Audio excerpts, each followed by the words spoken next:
Welcome to my channel Real Life Wonders. Everyone thought the old man was just another washed-up sailor telling war stories. But when the Admiral demanded his call sign, the silence that followed could have cracked steel. Because the name he spoke next, Hammer 6, wasn't just a call sign.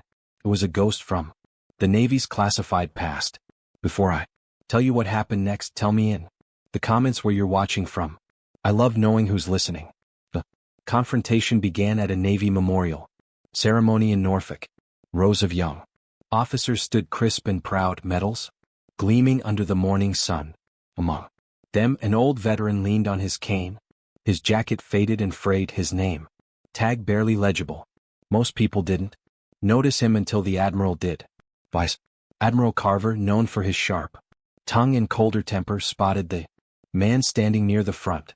He frowned, recognizing neither face nor uniform. "You there, old-timer?" he barked.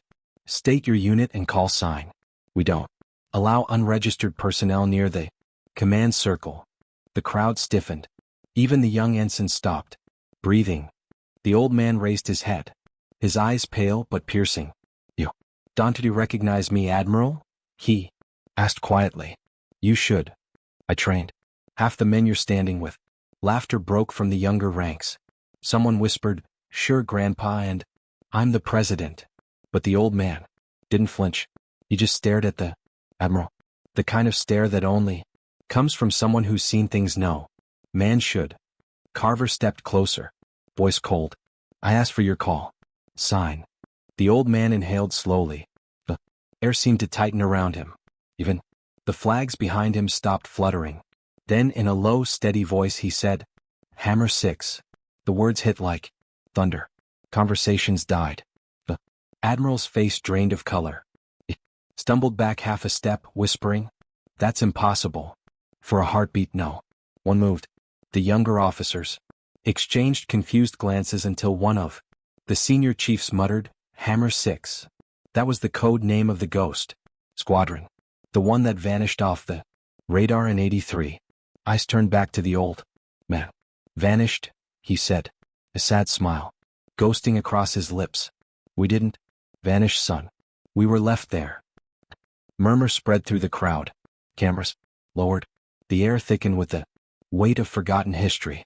He told them the story no one dared write in the records. The mission that went dark in the South Pacific. A covert extraction gone wrong. Orders that never came. Signals jammed.